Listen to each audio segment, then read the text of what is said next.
matter, the things that we should and maybe should not be using with our projects. Doesn't matter if they're agile or not. This is me working out my metrics with my pet cheetah. We're going to go through that in a bit more detail soon. So let's talk about what we actually measure currently. Let's think about traditional projects. If you're in a waterfall model, any ideas what you're measuring there to show to the client that you're making progress in their project? So it gives it away if you look at the phases: planning, design, development. Usually we're ticking those off. Those are activities, the activity of planning, the activity of designing, etc. And when we satisfy all of those activities and phases, then we know that we're finally finished. So that's our activity-based tracking. So what's the problem with that activity-based tracking, tracking tasks, tracking activities? Well, the issue is that we can get to the end of the project and actually we've completed all the phases, but have we actually built something that anybody really wanted? Have we delivered valuable features? So this whole notion of just being very phase-based got decided by the Agilistas. They said, well, that's no good. That's terrible. We need a different way of working. So along came Agile. What do you think the Agile guys measure? Any idea? Anybody know the Agile Manifesto? If you know. So the Agile Manifesto, one of the big things it says in there is working software. So the Agilistas think they're pretty clever because at the end of every iteration, we're delivering lots of features. This is what we can call output tracking. And to add to it, people put in all sorts of throughput measures. For example, function points that we've delivered, lines of code. And I also see now in the new Agile contracts things like velocity.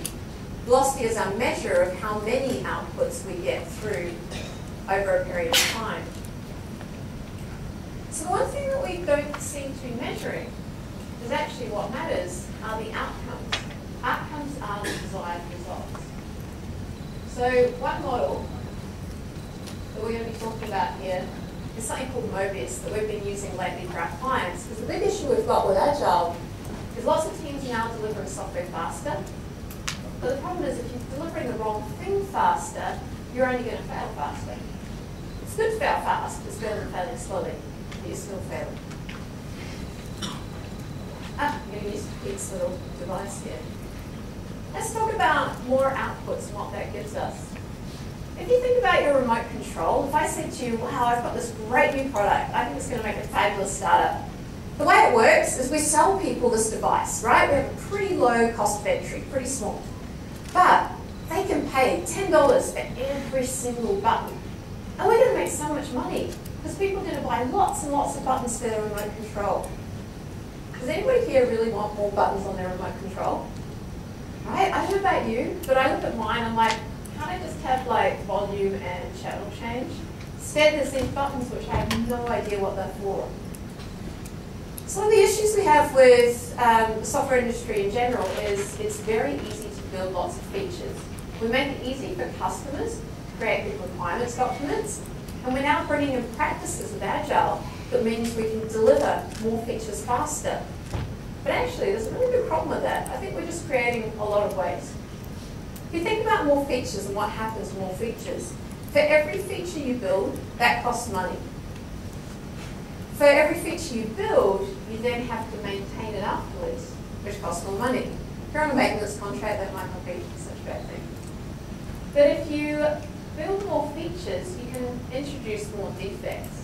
So I work with a lot of pharmaceutical and health companies. And I was talking to a woman about this and she said, yeah, one thing we've noticed is that when we better understand the outcomes, the desired results and work towards those, we can now build less features. We've actually been building 42% less features now than we would have originally. And she said for us, that's a really big deal. So if you think about healthcare, they're in a very competitive market. So time to market is critical. If you don't get your product out, then you might miss the complete window. Someone else gets there first. The other thing is, in pharmaceuticals and all health, every feature you build can introduce defects. And for them, defects kill people. So she said, we love being more outcome focused because now we kill less people. I was like, that's kind of good to know. Scary. And if you look at things like the original iPod, when that came out, it was a highly saturated market. So there were MP3 players everywhere, right? Tons of them. And everybody wanted more and more features. They wanted the MP3 player that would be faster, load more songs, play things louder, right? It was a feature war. Everyone's competing on features. And instead, the iPod comes out, and it's probably got about 40% of the feature sets of a lot of the major competitors. And what Apple did, which was really clever, is they looked at the problem and they said, people don't actually want an MP3 player, right? It's not that we want to carry around this device, it's that we actually want to have the whole experience. We want to listen to music. Therefore, if we can connect the music hub so that they can get music and listen to it, then their goal has been achieved. That's a good thing. So let's go back to cheetahs. The reason I put cheetahs in is I read this little article the other week that apparently if you put cute fluffy animals in any presentation or even on your web page, your hit rate is like a lot higher. I saw a newsletter one where they got 40% more hits because they had a cute little cat on the front. So that's why we're doing it. Let's talk about cheetahs though, because if you look at a cheetah, the cheetah has a goal, right? It's out there hunting for food. Now, if we want to see how great the cheetah is, do we really care about the speed of the cheetah? Or even the activities, i.e. it's going to run, it's going to jump, it's going to then kill. These are all the activities the cheetah does. Or are we going to measure the amount of steps? Our cheetah goes the fastest, we have the best cheetah. And we can measure how fast that cheetah runs across a distance. It might be useful to know. But the problem is, if the cheetah's just running around the savannah, then, and it's not chasing an animal, what's the point, right? And a lot of people think, okay, then in that case, let's measure the kill. Let's measure that the cheetah has actually successfully killed. Again, that's actually sort of an output more than an outcome.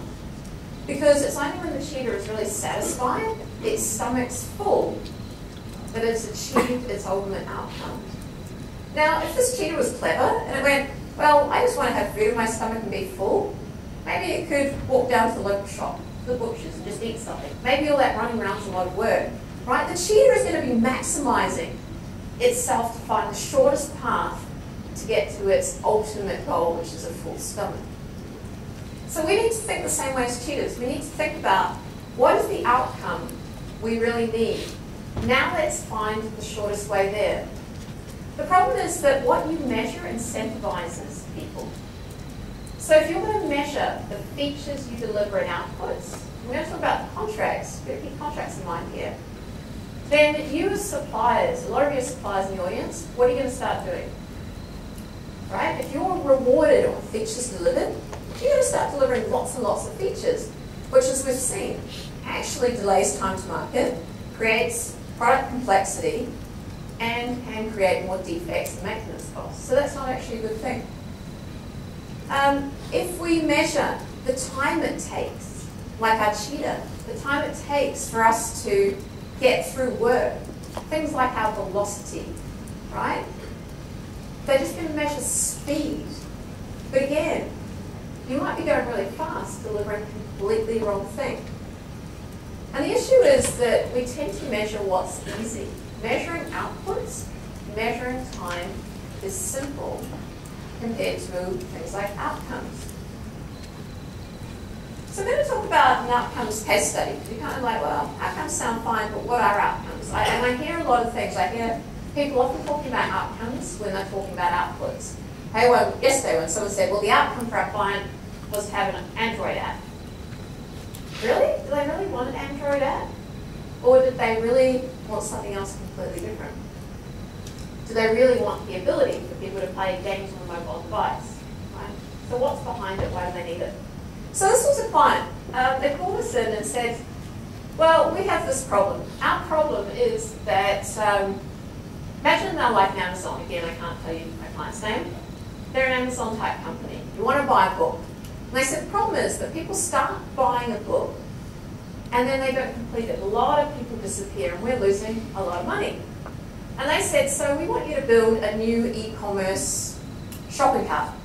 Replace the whole thing, build a new one. We're like, okay, yeah, that sounds fine. But can we ask a few questions first?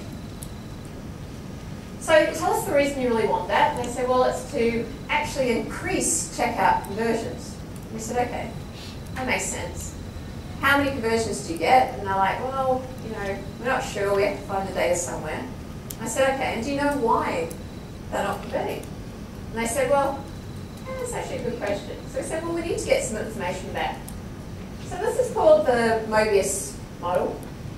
And the way it works is we're very clear on the left-hand side to understand why. This is our discovery loop, saying what is the problem or opportunity, why is it happening, and what are the outcomes that we can start measuring it. So when we did this, we said, well, instead of requirements, I'm starting to hate that word requirements lately. Right? Requirements make it sound like they're required and we have to do it. Probably because a lot of you are working in contracts with big specifications. Problem with the requirement is we don't actually know if it has any value at all until we validate it, until we get it into customers' hands and see if they will buy or use it. So instead it's an option, it's something we could do, but until we test and validate, we have no idea if it's useful. So the first option we had really was to do some work and we had to find out why people were leaving the service. So we added instrumentation, so we added some data analytics to the web pages and some exit surveys. So we could find when you leave, hey, why did you leave? You know, what's going on here? And we found some interesting things. I don't know if you can see it from down there, but we found out that things like we had payment issues, the checkout process was slow, and the big one at the bottom there was that the pages were too slow to load. And there was a direct correlation. So we had some data to start with. We found that 85% of people abandoned checkout. We also found out that 86% of people would abandon checkout when the page took over 4 seconds to load. And we found pages that were taking 12 seconds to load, which is crazy. And we also found that people in Asia and Australia were actually the most impacted. So what we wanted to do now was to create some new options to figure out why this was happening. So we went through and we said, okay, we think that the further you are from the data center, which is in Europe, the more likely it is that your page loads slower. So we think that helping page load will help your conversions. So we looked at that, and so now we've got improved checkout conversions. That's kind of the better outcome that the client really wants. And we said we believe that by decreasing the page load time, we'll be able to improve the page load time, the overall conversions. Notice here, I haven't told the customer I'm going to deliver a lot of features. All I've said is, if we hit this goal, is this going to make you happy? And they're like, yeah, that's exactly what we need. So everybody started jumping into solutions. They said, it's got to be the network. Another guy said, oh, it's got to be the data center. We need to build a whole new local data center. Another said, you know what, why don't we just compress the page elements? Maybe that'll make it load faster. And everybody thought their idea was right. But once you move into more of a data mode, you start saying, well, you know what, we don't have to guess anymore. Instead of having this giant guess list and pushing it out and just hoping and praying that everybody uses it, we're going to collect some more data. So we compared the options. Some were high risk, high expense, some were low risk, low expense. And what we decided was that we would compress the images and we would push that out. That was low risk, cheap and easy to do. We'd start doing some research. Was there really a network problem? And instead of putting in a whole data center, what we did is we said, let's set up one server in Australia. We're going to put 0.002% of our traffic across.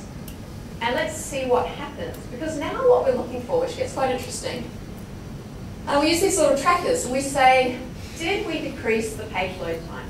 If we got it under 4 seconds, did that actually improve conversions? So there's no point fixing the page load times that doesn't actually help the conversions. You always want to go a couple levels up with stuff. And as soon as we did that, we actually found a huge jump. Now, tracking back to the original story, I came in and did a workshop with this client. It took 3 days. I was talking to one of the product owners, and he was pretty sharp. He went, oh, that sounds really interesting. We started talking about this data, so he starts looking at the data. He pings me on Skype 2 days later and says, you know what?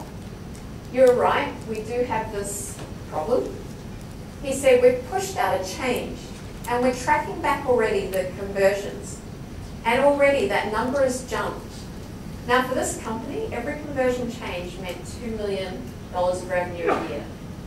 He said, we're going to save $12 million for the next year. Now for me that was pretty cool. I'm a consultant, right? So I go in, and the next week the VP is sitting there and he says to me, oh look, I'm looking at your coaches, but they're really, really expensive. And I said, well, we can get you cheap, terrible people. You know, they're much cheaper than awful. And I said, actually, we don't do that. And I said, but let me tell you a funny story. So I told him what happened the week before. And this manager is looking at me, he's got the contract in front of me, and without even looking down at it, he just signs the whole thing away. And then I had a moment of clarity where I realized I was a complete idiot, because if I was really smart, what I would have done is used one of the outcome-based contracts, which I say to a client, hey, for every conversion, we'll take 10% of that. If I'd done that, I would have made $1.2 million within 4 days. And I told him that. I was like, I should have done that. And he laughed and he said, you know what? I would have signed that. I was like, oh. And this is kind of the holy grail in the supply world. If you can actually get good at outcomes and you can show them the money and link the value, you get clients, everything changes. I've been working a lot to get people to say, you know, when you've got these big requirements lists, sit down with the client and start saying, what do you really need? Why do you need it? Let's figure out the outcomes, and that's what we're going to deliver.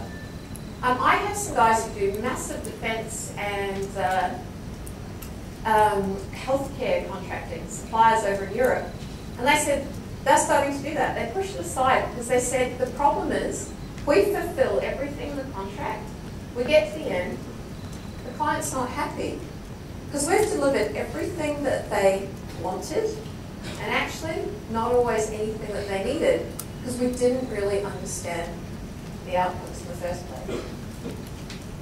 I'm going to do a little quick exercise with you. We'll see if this works. Let's see if I can get into Word and you can actually do that. Yes, you can. Okay, who here, hands up, who has ever written a user story, an Agile form of requirements? Hands up. Great. I have lots of experts in the audience. This should be fun. We're going to write a quick little user story together. We're going to take the classic format as a user. So we'll take ourselves as an Agile conference attendee. We're going to make you do something. I want a, we must be getting near break time soon, right? Cup of coffee. So we have what we want to do and the reason. Why do you think you want a cup of coffee soon? Any ideas out there? What's that? Stay awake? Okay, so that I stay awake. I'm glad my talk is keeping you all asleep. Thank you, people. And so people go on and they say, okay, now the thing with user stories, we want to now have clear acceptance criteria. How do we know that that cup of coffee is done, right?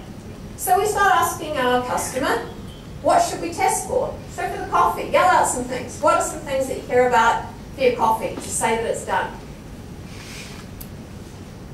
Come on, yell out anything or we're going to be standing up here in silence for a long, long time. What do you want in there? Should be warm. Warm. Okay, you want it to be warm. What else? Strong coffee, absolutely. What else? Man, you guys need coffee, don't you? What else? That's what you care about? Flavor. Flavor. Good. Anything else?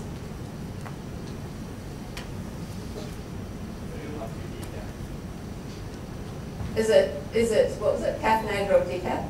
Okay. What's that? Oh, aroma, okay. That's right, you have coffee here, don't you? You have very good coffee. All right, we can go on and on. And so we start picking up all of these requirements. So what do you think, guys? Is that a pretty straightforward, good story that we can now build? Yes, developers are like, yeah, well, that makes sense. We're going to build that. Okay, now, the one thing we should always try to do, and I always teach my product teams, as soon as you get one of these things and someone says, I want, right? I want a cup of coffee, so do I stay awake? Really? Why do you want a cup of coffee? Why do you want to stay awake? Because we have this fabulous conference we've been running in New Zealand, and it's the Sleepy Agile conference. We actually set up beds. And what happens is you come in and you take a little nap, and the presenters stand at the top, and we're like, Scrum. And by the end of the day, everyone has all the information, but you've had a beautiful sleep. So I said that to you. I'm like, why do you want to stay awake? Seriously, why do you want to stay awake today? What's that all about? What's the reason?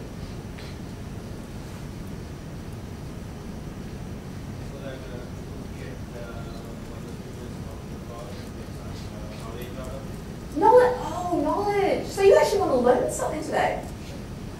Goody, you should have told us. That's going to change everything. Okay, now you want to learn something. Oh, that's really interesting. So, let's start again. If you want to learn, what are some things that are important for learning?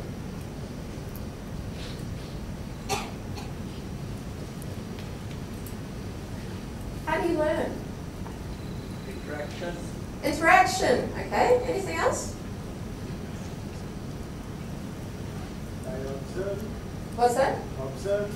Observe, right. There's many things, right? Interactive, fun, interesting, stimulating. Now, there could be one where we say, well, we actually need people to stay awake so they can learn. But if I say, what's the different ways we can help people stay awake? I can yell at you, right? How fun was that? Did I wake you up? We could give you stimulants, right, of which we have coffee. But hey, I don't really drink coffee. There's tea. Do you get Red Bull here? Yes. Yeah, you probably all drink it, don't you? I don't know. Okay, there's caffeine tablets. Right? So now I can go and say, I have an outcome which is to help people learn. And my teams can come back with options, right? Not requirements. They come back with, hey, you know what? For 10 cents, we can get a bottle of caffeine tablets. We can distribute them to everyone in the audience. So I test that out. And what I find is half the people don't like them. Half the people have drunk so much Red Bull and coffee that they don't really work. And then some of the people are so susceptible, they spend all night cleaning the house. And I'm like, well, it's sort of okay. What else have you got? And they say, well, we have cans of Red Bull. So we try that out. It's a bit more expensive. Takes a bit longer to go to that shop. And then we can go into coffee. But even coffee, we're going to start saying, what kind of coffee? Instant coffee? Well, no, the guys who care about aroma, they're probably like, no, it has to be Sri Lankan, wonderful coffee. And then we go into milk, sugar. These are all the different things. But ultimately, it's only when I test that you have learnt something that I understand whether that was a useful option.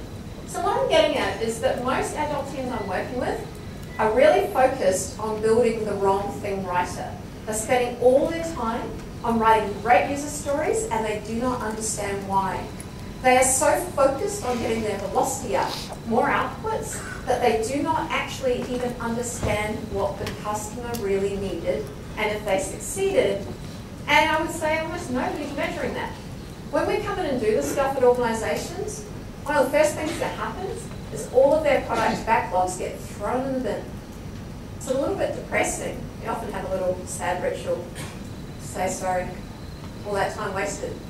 But even if you're in the contract world, we want to map across everything the customer asks for, what are the ultimate outcomes, because we might find cheaper, easier ways of delivering them.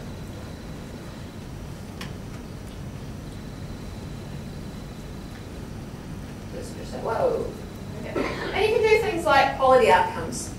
These are all the utilities, things like When people say they want something to be user-friendly, that's more about learnability. Can they learn it straight away? Do they have to look up a manual? Right? All these things. We're going to do some of these in the workshops later, so I won't go into too much detail. But we have to get really specific on trying to be clear about what we mean.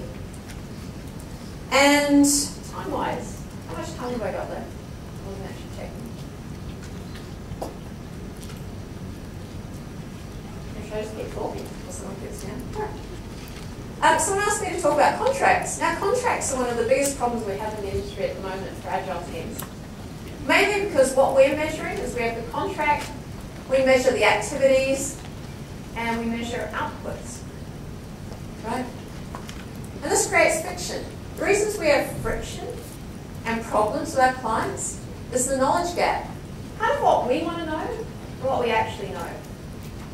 We have alignment gap, which is the difference between what customers have in their heads and what we think they actually mean. We have the effects gap between what we expect these features to deliver and what they actually deliver. All these things are sources of massive friction. So our job is to try to reduce that friction, because again, we want to have happier customers. The big problem with a lot of the contracts is this: when you're most ignorant about your project is right at the very beginning. The contract will lock that ignorance in for the entire project, right? So when you have the least amount of knowledge, you'll lock that in. You also have a big problem that most clients hire you because they're not technical. So you're basically saying to people who have no clue to try and write down exactly what they want up front. And that's completely wrong. They do have an idea of why they're doing it. So actually we find getting them to come up with outcomes and suppliers to come up with options, and then for us to test things out as we deliver, that's giving us much more success. There's something we've been experimenting with lately is the idea of moving towards more outcome-based contracts, flexible contract model. So the way it works is we try to put in the framework agreement as little as possible, the warranties, the IP, any constraints. But the way we work is you can do this, depends how you're working. You can have a fixed price contract, or you can do time and materials as a base. You can just say we want to align the outcomes, and at the beginning of a section of work, doesn't matter if you're using Kanban, Scrum, or anything else, you can time bound it and say what are the outcomes we are going to try and deliver by the end. Now, you can do things where you do a lower day rate. If you deliver more outcomes, you can do pure outcomes, like the way I should have done it with that client. Or you can do time and materials, but the big thing is to get clear, what is it the customer really needs? Actually, I'm not going to put it that way. Forrester Research, who is doing a lot of work, and they've written quite a few papers on outsourcing trends. The thing they are starting to say is we're seeing the future outsourcing approaches are going to be far more outcome-based, because the customers are not getting the value they expect, so they are starting to move to these models. So this is not going to be a nice to have forever, this is going to be something that we're going to have to do. So the more that we can get used to working in an outcomes way and getting our customers into it is a good thing. All right. Thank you.